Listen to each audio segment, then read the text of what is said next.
Hello, welcome to Đồng Nai Radio and Television Station. Here comes the latest updates.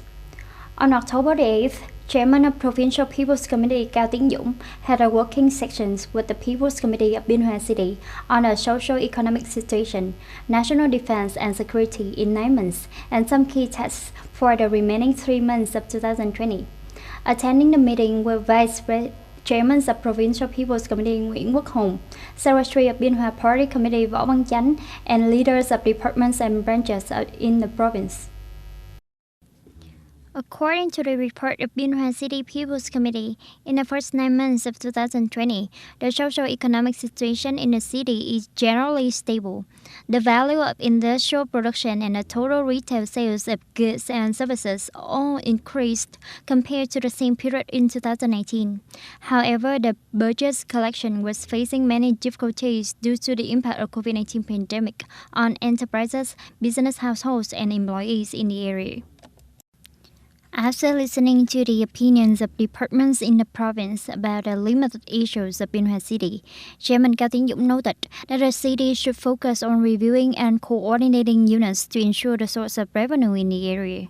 Spending packages should be implemented and operated appropriately because the current capital construction spending of the city is still low and has not created favorable conditions for development. Provincial leaders also suggested that the Biên Hòa City Party Committee should have a resolution on urban management to more closely manage this issue. All are aimed at building Biên Hòa into a leading political, economic, cultural, scientific, and technological center of the province. According to the Import and Export Department, Ministry of Industry and Trade, fruit and vegetable export in the past 9 months were worth about 2.5 billion USD, down 11% from the same period in 2019.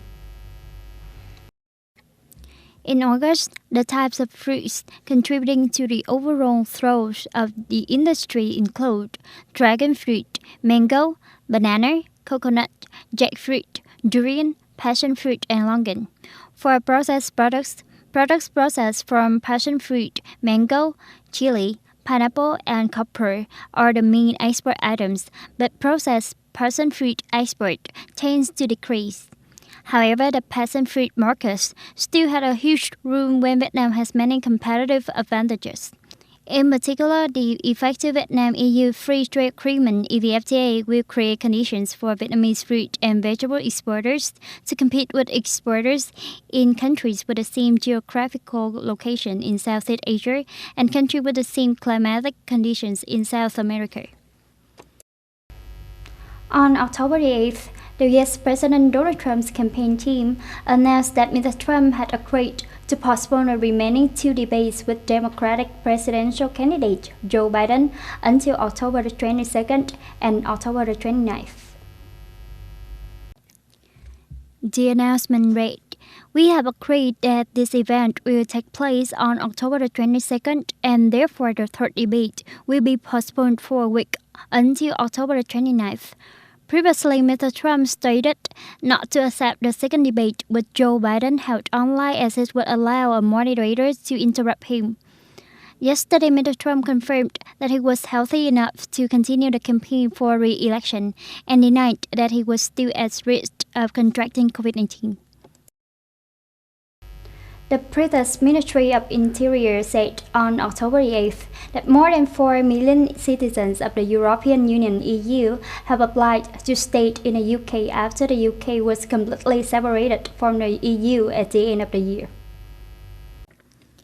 The statement said that this figure is a milestone, while the deadline to apply for the residency of EU citizens is until June 31st, 2020.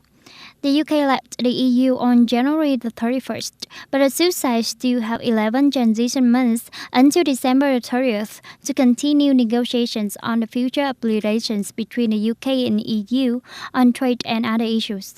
The EU immigration program of the UK opened to receive applications from March the 30th, 2019. Every day, the British Ministry of the Interior has to process up to 20,000 applications. So far, 3.8 million people have been accepted to settle in the UK after December 30th. That's the end of the news for today. Thank you for watching and goodbye for now.